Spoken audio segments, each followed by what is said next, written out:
Hello everyone and welcome back. I hope everyone has been staying healthy and sane because I have not. Over the course of the past several weeks, I've come to realize something. I eat a lot of frozen pizza, but then I thought about it and I said, what's good anymore? Like, I don't even know which pizzas are good pizzas. Don't get me wrong, I know what I like, but does that mean that it's better than the ones that I don't know if I like or don't like? Does that make any sense? And with that, I had an epiphany. I thought maybe I should take my frozen pizza eating expertise and put it to the test. How are we going to do that? I purchased 4 different brands of pizza, all the same types though. Pepperoni, good choice, right? What I'm going to do is I'm going to eat and rate each one of these pizzas, and we're going to find out which one is going to come out on top. We have the official frozen pizza of the UFC, Devour, Screamin Sicilian, Harris Teeter's pepperoni pizza. Lastly, we have Digiorno's rising crust pepperoni pizza, pepperoni. Each one of these pizzas will get a rating in one of 3 categories: crust, sauce, and overall flavor. With that, let's get cooking. The Harris Teeter pizza is prepped. The peel off was exceptionally easy to peel. I like that a lot. Pepperonis have been put in place because you always have to organize your pepperonis. Never forget that when you're making a frozen pizza. Rated temperature for the pizza, 400 degrees. Cooking time, 20 minutes. Pizza's been cooked to specifications. The cutting has commenced. I accidentally ate a pepperoni. I shouldn't have said that in the video. Point of advice, anybody who doesn't cut your pizza into eighths is a savage. Pre and post baking, it definitely did rise with the crust, and there's plenty of oil coming from the pepperoni. That's a good thing. I'm excited. Let's get into it. Pepperoni. And here we go. Lifting it up, you can see that thick crust. Ooh, you can see the steam coming off of it. You can see all that wonderful sauce. But the cheese, we didn't have any cheese tearing when I lifted it, so that's questionable. All right, let's give it a bite. Hot sauce. Well, it's pizza. Not bad tasting by any means. Just burned the roof of my mouth. That's gonna hurt for a few days. Frick. The rising crust is soft and spongy, almost like eating bread. The cheese doesn't have much flavor to it. I'm having trouble tasting it over the sauce and the crust. Same thing goes for the pepperonis. They're there, they have flavor to them, but it's not like screaming pepperoni. There's an extra little zing. There's some extra flavor in here. I'm not sure what I'm tasting. Maybe I should read the box. I don't know what I'm missing here, guys. Wow. I gotta say, it's been a while since I've had a mediocre pizza before. And I forgot what it feels like. It feels pretty mediocre. It's not sadness, it's just mediocrity. Do I want to cry? No. Do I want to throw it out the window? No. Do I want to give it that pep talk and say, you can do better? Yeah. It's pretty clean though. I didn't get any pepperoni. Wow, no pepperoni oil or anything. That's all that crust. It's rating time. Honestly, I'm underwhelmed by this Harris Teeter pizza. Starting at the base, we're gonna go with the crust, the rising crust. Cool effect. You know, cool moves, bro. Was the crust packed with flavor though? No, not really. I'm going to give the crust a 2 out of 5. The sauce. The sauce is also gonna get a 2 out of 5. Overall flavor. I'm gonna say this pizza was underwhelming. I'm gonna give the overall flavor 2 out of 5. Straight 2s, which means buy it if you have to, not if you want to. Get another rising crust. Just pulled it out. Look at that beautiful pepperoni configuration. Straight out the box. That's pretty cool. It's a plastic tear like the other one. I can't tell with one hand. Confirmed, it tears like the other one. Just peels right open. Sweet. Oven's preheating. They went 400 degrees for this one also. 18 to 21 minutes. We're gonna do 18 minutes. Let's go. Fresh out the oven, freshly sliced. It looks like the crust did in fact rise. That's pretty cool. It lives up to specifications so far. Nice, greasy pepperoni. I can already say offhand that the pepperonis have a lot of flavor. That's a pepperoni. Ooh, and look at that. The camera might not be picking up, but there's plenty of grease to go around, which explains why the pepperonis are full of that flavor. And once again, we got no cheese tear when we lifted the pizza. We know that's always a questionable offense, but this pizza does pack a bit more flavor than I expected. You guys see that drip? Not much going on with the cheese. Crust is soft, spongy, slightly sweet. In the land of not bad, this is definitely not bad. I licked the finger, so I guess that means it's finger licking good. I am not unimpressed with this pizza so far. That first slice went down rather smooth. I will enjoy the rest of it. But first, it's review time. Starting off with the rising crust. It did rise. It was soft, it was thick, didn't have a bread consistency to it, and it did a great job of absorbing the flavor from the sauce and the oil from the pepperoni, I'm gonna give the crust a 3 out of 5. The sauce, not overbearing, not weak, not too tangy, not spicy, didn't have a particular amount of zest to it, but it complements the crust. I'm gonna give the sauce a 3 out of 5. Overall flavor, this is a tasty pizza, but we've all definitely had better. I'm gonna give Digiorno's Rising Crust Pepperoni Pizza, overall flavor, 3 out of 5. Straight 3s, but I will continue to eat happily.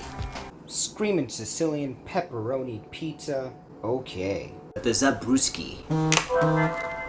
Just got a text message. This pizza comes equipped with a cardboard cutout mustache. That's just how fancy it is. How you attach it, I'm not fully sure, but we're not gonna do that right now. We're gonna try the pizza. Coming straight out of the box, this is not one of those rising crust pizzas, but the crust does look quite robust. Oh, we got some tearing cheese. First pizza to do that. Oh, I wanna taste it. I'm just gonna do a little taste. Oh. Oh. What was that? Whatever type of cheese I just ate was worth it. Whoa. So much flavor. Here's what wow. Here's what I got. Beer flavored crust with other flavors. That's always questionable. Beer flavored cheese sauce. Maybe that's what I'm eating? Whole milk, mozzarella cheese, pepperoni, provolone cheese, Parmesan, and Romano cheese. I don't know which cheese I just ate, but it hits you. It's good. I was gonna wait it out because I didn't want to burn my mouth, but that cheese flavor was so strong and so tasty, I gotta get a bite. We're going in. This isn't fair. Guys, this isn't fair at all. Let me tell you why. This pepperoni pizza, this Zabruski, doesn't have any tomato sauce on it. It's beer flavored cheese sauce. I'm eating freaking beer. No wonder why it tastes so good. I'm not even a beer drinker, but I can tell you if you eat it, it's freaking great. Good grief. Screamin Sicilian screaming at me right now. It'll be screaming at you too. It's so hot, but so good. Whew. Wow. Just when I was beginning to think that I couldn't get through another pizza, and then this one comes onto my table. Talk about revitalized. This one's bringing me back from the dead. I'm gonna pause for a moment. Let's talk about this. Let's get straight to the ratings. First off, crust. I cooked it at 425 degrees Fahrenheit for 19 minutes. Recommended time was 19 to 21 minutes for how crispy you wanted your crust. This crust is crispy, and it's delicious. Could be the beer flavored crust, I'm gonna assume that's why, but it's freaking fantastic. Crust, I'm gonna give it, 4.5 out of 5. Next up, I can't even remember my ratings, that's how good this is. The sauce. Beer flavored cheese sauce, wow. Blew me away from the moment I bit into it. Absolutely delicious. I'm gonna give it a 4.5 out of 5. Next, overall flavor. I don't even know if I ate a pepperoni yet because there's so much flavor coming from the several different cheeses.